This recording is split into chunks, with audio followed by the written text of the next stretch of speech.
Abidjan abrite depuis ce lundi 5 décembre et ce jusqu'au vendredi 9 prochain l'Assemblée générale annuelle du réseau interagences de recouvrement des avoirs pour l'Afrique de l'Ouest.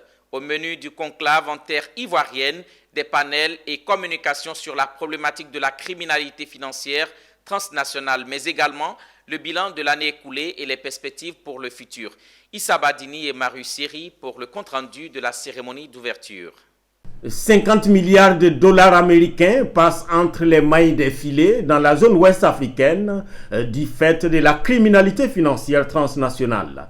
Une manne financière que l'ARINOA, réseau interagences de recouvrement des avoirs de l'Afrique de l'Ouest, veut bien empêcher les seigneurs du crime organisé de profiter. D'où cette assemblée générale annuelle qui, 5 jours durant, espère remettre l'église au centre du village. Ces crimes sont transnationaux, ce ne sont pas des crimes qui se commettent dans nos territoires de manière isolée. Ce sont des criminels qui traversent les frontières. Donc nécessairement nous avons besoin de communiquer pour freiner leur élan et pour leur arrêter leurs nuisances. Alors les enjeux, c'est plus de renforcement des capacités parce qu'il s'agit d'une matière nouvelle. Elle est là depuis plus d'une vingtaine d'années.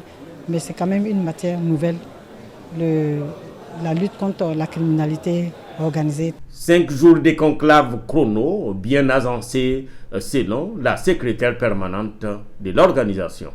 Les 2 jours vont servir à la formation, à former les points focaux.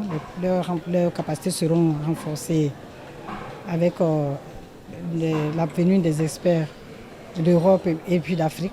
Au rang des invités du jour 1 de l'AG de l'ARINOA, les EIZ, l'ONIDC, mais aussi et surtout le gouvernement de Côte d'Ivoire, à travers le ministère de l'Économie et des Finances, qui ne peut que voir d'un bon œil la démarche de l'organisation sous-régionale. Il urge d'adopter une approche intégrée, transversale et multidimensionnelle de la sécurité.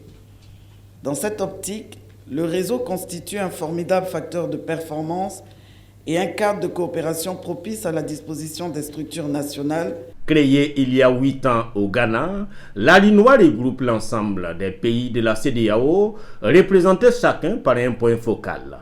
La présidence est dirigée par la Cap-Verdienne Kili Fernandez, où le pays a d'ailleurs accueilli l'Assemblée générale précédente.